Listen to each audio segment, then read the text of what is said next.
Así es, Juan Carlos Osorio ha emitido hoy un boletín, una información donde él agradece a la Federación Mexicana de Fútbol, agradece a todos sus colaboradores y con ello se despide de la Selección Mexicana de Fútbol.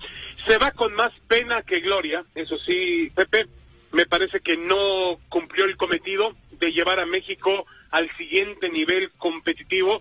Los números de Osorio son impecables, dirige a México desde octubre del año 2015, él llegó después de aquel incidente que tuvo Miguel Herrera con el comentarista Cristian Martinoli en el aeropuerto, que le costó el trabajo a Miguel Herrera como entrenador, y en octubre del 2015 llegó como técnico de la Selección Mexicana de Fútbol, dirigió en total 52 partidos, ganó 33, empató 9 y perdió 10, una producción del 63.46%, la mejor en la historia de las selecciones mexicanas de fútbol.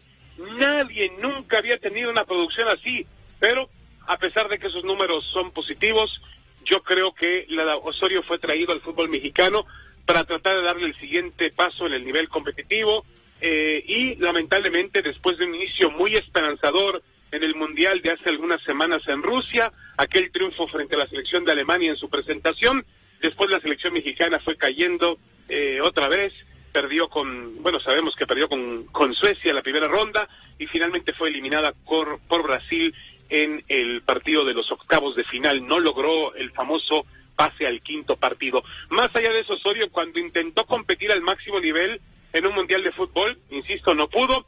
Antes, quizá en la Copa, la Copa Oro la perdió, pero no con un equipo de suplentes. El año pasado la Copa de las Confederaciones tampoco cumplió el cometido, fue prácticamente vulnerado por una selección alemana joven, 4-1. Y un año antes, Pepe, en aquella Copa América del Centenario, resultó con aquel terrible marcador del 7-0 frente a la selección de Chile allá en San Francisco.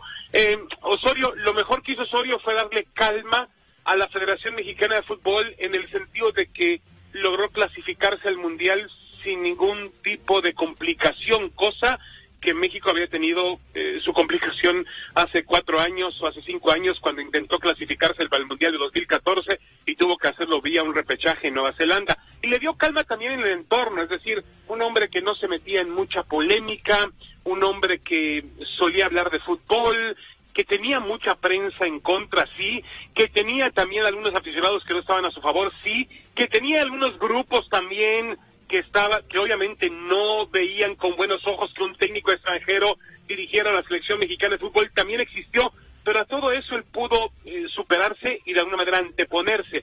Y yo no sé también, Pepe, qué tanto interfiere en esta decisión de Osorio el hecho de algún tipo de problema personal. Eso es a lo que te iba. ¿Cuál es la razón que hay de fondo para la decisión finalmente ya muy pensada? Incluso tú lo habías adelantado, que al tomar posesión el nuevo presidente de la Federación Mexicana de Fútbol, seguramente se anunciaría en paralelo la salida de Juan Carlos Osorio. ¿Cuál fue la razón? ¿Motivos familiares? ¿Lo que le pegó la prensa? ¿La afición que no estaba muy contenta con ver al colombiano dirigiendo al equipo nacional?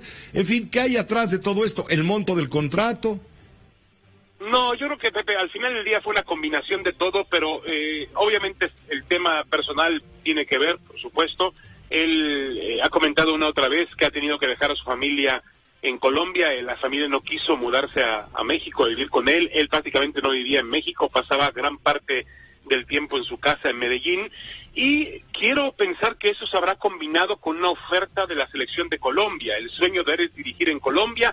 Colombia vino de un mundial donde pues más o menos hizo las cosas bien, pero quizá el ciclo del argentino Peckerman con la selección colombiana se haya terminado y él tendría una oferta de la selección de Colombia. También sabíamos que había una oferta de la selección de Estados Unidos y él tiene también un deseo de dirigir algún día en el fútbol de mayor nivel, en el fútbol europeo. Lo que sí me queda claro, Pepe, es que no fue la federación la que le dijo a Osorio hasta aquí. La federación, por conducto de Guillermo Cantú, que es el director deportivo recientemente nombrado o ratificado por John de Luisa, el nuevo presidente de la federación, el director deportivo le ofreció a Juan Carlos Osorio un aumento de sueldo y dirigir por los siguientes 4 años hasta el Mundial de Qatar 2022, pero con la opción incluso de una renovación hasta el 2026, año en que México hará el Mundial en casa y en Estados Unidos. Pero Osorio dijo que no, y fue un no rotundo, a pesar de que estuvieron en negociaciones, estuvieron en conversaciones. Él objetó algunos temas deportivos, algunos temas futbolísticos. Él cree que México difícilmente llegará a la posibilidad de disputar un quinto partido en un Mundial, es decir, de dar ese paso de calidad, si no se hacen algunos cambios importantes, tangibles, de fondo, en la estructura misma del fútbol mexicano. Hay muchos jugadores extranjeros, hay poca oportunidad para el mexicano, se exporta muy poco, hay reglas que favorecen más al futbolista extranjero, en fin, todo eso objetó Osorio para finalmente no extender su contrato con la selección mexicana de fútbol. Pero el que le dijo no, o el que puso un no a esta continuidad, fue Juan Carlos Osorio, no fue la Federación Mexicana de Fútbol. Se va Osorio, David Faitelson. ¿Quién crees tú, quién estimas tú que merece llegar a la dirección técnica de la selección mexicana? ¿Quién crees que vaya a llegar? Hay varias posibilidades. Para mí el hombre ideal sería Ricardo el Tuca Ferretti, pero Ferretti ha insistido una y otra vez, el técnico de los Pumas, ex técnico de los Pumas de Tigres, que ya dirigió la selección de manera extraordinaria para aquella Copa de las Confederaciones antes de que llegara Juan Carlos Osorio, justamente en el 2015, lo dirigió únicamente por un par de partidos, 3 partidos. Ese sería el hombre ideal, conoce el fútbol mexicano, tiene mucha experiencia, tiene la capacidad, y yo supongo que también llegaría con un equipo de trabajo, con una estructura, que es Miguel Mejía Barón, que es Guillermo Hernández, que es la gente que a él le rodea desde sus tiempos en los Pumas de la universidad. Pero hasta el momento Ferretti ha dicho que no. La última vez que declaró sobre la selección, como que abrió un poco la puerta, Pepe dijo, bueno, tendría que darme el permiso a Tigres, tendría que echarme Tigres y tendrían que darme la posibilidad de trabajar como a mí me gusta, arropado por mi gente. Es decir, como que abrió una pequeña ventana a Ferretti para que la Federación Mexicana de Fútbol le toque la puerta y le diga, vente Tuca, es tu oportunidad, retírate dirigiendo a la Selección Mexicana de Fútbol, de aquí hasta el año 2026 te damos un contrato, es tu jubilación, es tu retiro, es tu posibilidad de dejarle algo al fútbol mexicano. Pero yo creo que eso va a ser complicado. Las dos opciones más viables son Miguel Herrera, el técnico del América, que volvería a la posición. Obviamente desde el América es más fácil volver, Pepe, a dirigir en la Selección Mexicana de Fútbol. El hombre que puso a Miguel Herrera en la América es John de Luisa, hoy presidente de la Federación Mexicana de Fútbol. Y el otro es Matías Almeida, un técnico que tuvo éxito con el Guadalajara, argentino, con experiencia en mundiales como jugador de fútbol, que dejó un grato sabor de boca en las Chivas, hizo un equipo competitivo en una liga plagada de jugadores extranjeros, lo llevó a ganar campeonatos, a ganar títulos. Es un hombre que tiene buena comunicación con los medios, le cae muy bien a los aficionados, le cae bien a los jugadores de fútbol. Yo creo que Matías Almeida sería una opción muy viable, porque además no tiene trabajo. Miguel Herrera está ocupado en la América, Matías Almeida está sin trabajo, y insisto, la otra opción para mí, la ideal, sería Ricardo el Tuca Ferretti, pero esa es muy, muy difícil de cristalizar. ¿O traer a otro del extranjero? O traer a otro del extranjero, pero eso causa mucha polémica. Yo he escuchado una y otra vez al medio futbolístico, Manuel Lapuente, Hugo Sánchez, Tomás Boy, entrenadores por ahí, por allá, enseguida criticar que un técnico, Mario Carrillo también, que un técnico extranjero no tiene nada que hacer en la Selección Mexicana de Fútbol, que tiene que ser un técnico mexicano. Entiendo que Matías Almeida es extranjero, ¿no? Pero bueno, ha dejado una campaña importante con las Chivas. El mismo Ricardo el Tuca Ferretti, a quien sugiero yo, pero para mí el Tuca ya es un técnico mexicano, igual que Ricardo Lavolpe, hechos claro, en el fútbol mexicano, vamos con mucho tiempo en México.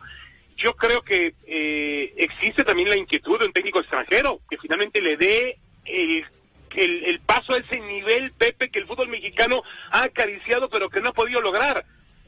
Yo lo veo difícil. Creo que finalmente va a ser un técnico nacional o un técnico que dirige en el fútbol mexicano. Te agradezco mucho, David, este comentario. Sin duda, siempre estuvimos atentos a tu pronóstico.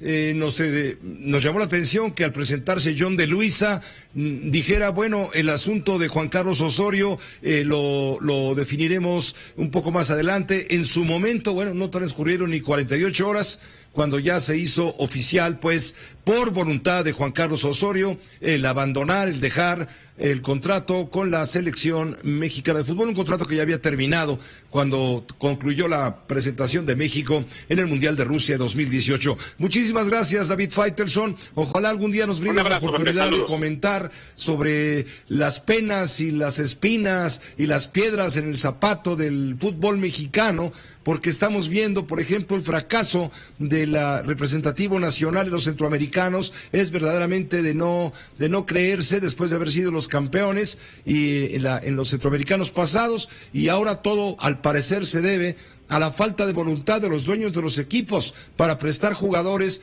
y darle, en este caso, al Chiva Ruiz la oportunidad de trazar una buena estrategia. Pero eso será motivo de otro análisis, si tú nos lo permites, claro. Con mucho gusto, Pepe. Un gran abrazo, saludos y platicamos cuando tú quieras.